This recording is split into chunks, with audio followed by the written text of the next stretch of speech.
Hey everybody, Ribby here, and I've got OrcQuest. Give me that! I'm going to do a quick unboxing, show you what's inside, how it's packed, and give you a very brief glance at some of the content. Right off the bat, I'll say Monolith did a great job packing this. There's this real thick foam right inside the box, and there's another piece of this at the bottom. Really keeps it all nice and protected. So I really hate really long unboxing videos, so I wanted to keep this one as brief as possible. This is just to give you a quick look at what is in the box, a few of the cards, minis, tiles. I don't intend for this to be a full overview of the entire contents of both boxes. Getting the lid off here, and we can see another piece of cardboard packing material, keeping things nice and still and from rattling around in the box. That's great. Here we've got Gorbag's Tales. This is the comic book. There's actually a few missions in here as well, so that's pretty cool. I'll make sure to give that a read later.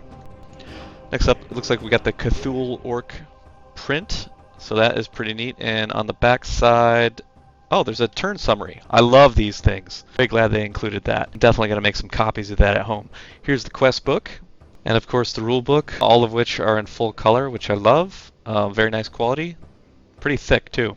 Here is the stack of game tiles and little chits and stuff, tokens and whatnot. I'll take a look at these in a minute. Here is some of the smaller map tiles. I think there's a few stacks of these in the box here. There's a few even smaller tiles here. Pretty sure the badass tracker and the threat tracker are in there, or the alert tracker rather. Some more tiles, the really big ones. These are awesome. I'm going to open these up in a minute and check out the texture quality of the components. Got a cardboard box here. This must be the miniatures. And sure enough, it is some of the miniatures. There's quite a few more. But it looks like we've got some humans in there, some knights and stuff. Another box here. I'm going to dump this. Let's crack this open and see what we got. And it is the heroes. So we got the heroes. Oh, and I see a couple of bosses in there too. There's the Cockatrix and the Cthulhu Orc. That's cool. That's it for the contents of the base box. So let's set that aside and tear into the expansion box. Take a little look on the back here. That's cool. Crack this open. Do not stab the box. Don't be dumb. And I gotta say, these boxes are massive. There's a lot of suction in there. And we're greeted with some expansion books. There's the rat one. I know a guy whose name rhymes with Schmishmalgashmash who will like that. Looks like the humans, Blood for Blood, it's like barbarians and stuff. And right away it looks like another box of miniatures. So let's crack that open. And sure enough, we got some pigmen in there, some elves, I think. Look at those more in a minute. Some more tiles in here, some of the smaller ones.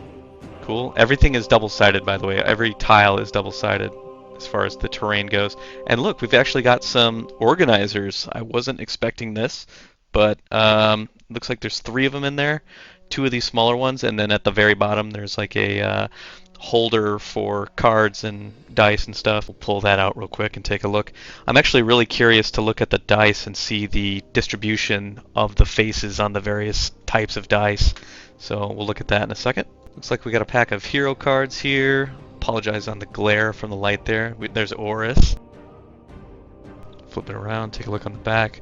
Nothing on the back of those. Got all of our dice here. We'll take a look at these in just a minute. Let's pull out some packs of cards and check those out. The way these are numbered, there are 10 packs of box 1 cards and 7 packs of box 2 cards. In mind when you're trying to make sure you have everything. So we're going to look at the dice here, pour these on out. We'll take a look at the badass die first. So the green is for the heroes, the blue is for the bad guys, and the distribution on these are 3 skulls, 2 lightning bolts, and 1 blast symbol. So we'll see how that plays out in an actual game. I'm very curious to see what those things mean. Here's the white attack die. This has 4 yellow swords and 2 orange swords. Gray attack die has 3 yellow swords, 2 orange swords, and 1 red sword. So a little bit more powerful. You can actually hit somebody with red defense with one of these. Then finally the black attack die. This one is 3 orange swords, 3 red swords. So quite a bit more powerful than even the gray, I would say. Okay, next up we'll move to the defense die and take a look at those. And these have 2 blank sides, 3 yellow shields, and 1 orange shield. Moving on to the gray defense, there are 2 blank sides, 1 yellow shield, and 3 orange shields. That's interesting. So even on a gray die, you still have a possibility of just a total failure at defense. Finally, the black defense die. These have 2 blanks, 2 orange shields, and 2 red shields. So again, interesting. You still have a possibility of a complete whiff on a defense. So splaying them all out, you have a total of 6 of each type of attack and defend die, and then there are actually 4 of each of the badass die. I've got a couple off screen here. So let's take a quick glance at the hero cards. Crack these open real quick. And we can just see a few of the heroes here. We've got our Oris, kind of a gray background on there. Thala, Mech, Mandar, Meridus, Yagul, Emza, Abgral, Rayhak, Urzag, Falcon, Scylla, and Therios. Moving on into the bad guys, we've got our War Dog, Peasant, Guard, Soldier, Knight, Officer. Their activation trees. The Cockatrix boss, Lothar, that's a boss I'm pretty sure. The Nulls, the Wargs, Ashira, I'm pretty sure is a boss. Interesting. Lousy Rat, Rat Skull, Ragrat, and then looks like some elves, an archer, a sacred maiden, a dragon saint. Look at that armor, that's awesome. Tang Creed, probably some kind of boss, Abgral, and Cthulhu Orc. Abgral is interesting because there's also a hero card for Abgral. So I wonder if he's like an unlockable character or something. We've also got Hogan, Hekar, Jakar, must be his brother, Sango, Castler. It's a pork guy, a pig man. I guess you can play as those. I didn't know that. Bortz, Morsilla, and Haggis, and Varric. Be able to unlock and play him as well. Then we've got the Barbarians, Youngblood, Berserker, Ogre, Ragnar, the Barbarian King. That's got to be a boss. Can't wait to fight him. Anyway, I'm going to skip going through all these. You get the idea. There's lots of different types of enemies and different bosses that you're going to be able to fight against. I will mention again, it does appear that there are numerous characters that you are supposed to fight against, and then maybe you unlock them and then you can play as those characters. I'm not sure exactly.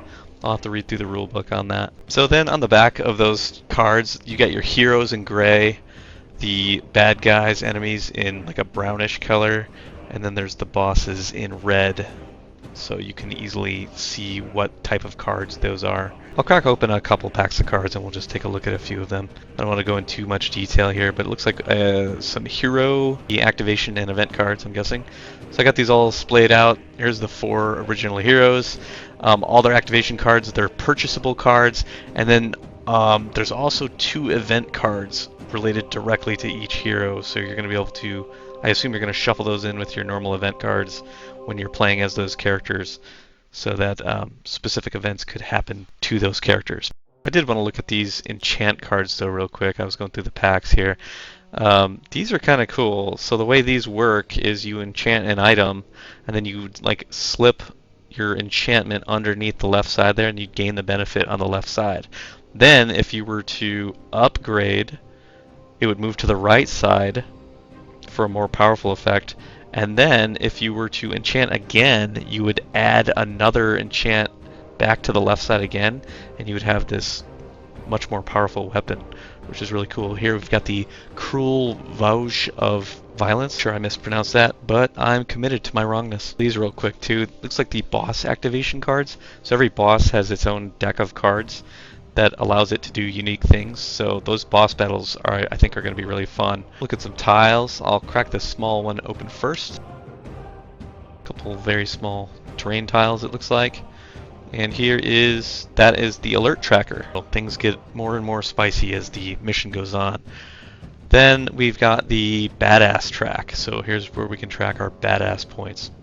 And then I'll just glance through some of these tiles. I'm not going to go through all of them, but you'll get a sense of all of these tiles. They've all got a really nice linen finish on them, and I apologize for the glare again.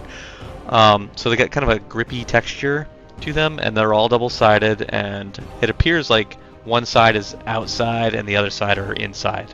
So maybe a forest theme on one side and like a castle on the other, or some kind of a dungeon or a mine shaft or something like that. Very nice quality though. Crack open the tokens and take a look.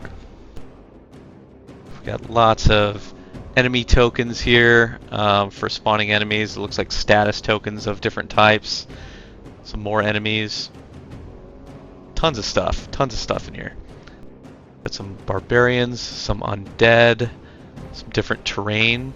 So here's the room spawn thing. I'll need to punch this out and put this together, but this is how you spawn where enemies show up within a room by dropping dice into this thing. Alrighty, so I think you get the idea there. Last thing I want to do is we will look through some of these miniatures. Just a few quick glances at these. I don't see a need to go through all of these. If you want to see high-res images of all these miniatures, go to Board Game Geek. I'm sure you can find tons of really great pictures of these, but just wanted to give you a sense of what's in the box and how many of them there are and how they're packed. And this second layer here has a little protective cover on it, which I do appreciate. Keeps everything nice and safe. And let's just glance at a few more miniatures. As I'm going through these, I'll also mention that I did measure the bases on these. So for the regular size bases, they are 1 inch by 1 inch. So if you're a HeroQuest fan, these would be great proxy miniatures to bring into your quests. Assuming you have the newer version of HeroQuest. The old one, these would be a little big. This guy looks positively ferocious. Can't wait to fight him. Thank you very much for joining me for a quick and dirty unboxing. I hope you have a sense of what to expect if you purchased a copy of the game. Ultimately, my goal with this channel will be to post some playthrough videos of OrcQuest, so be on the lookout for those. All glory to badass.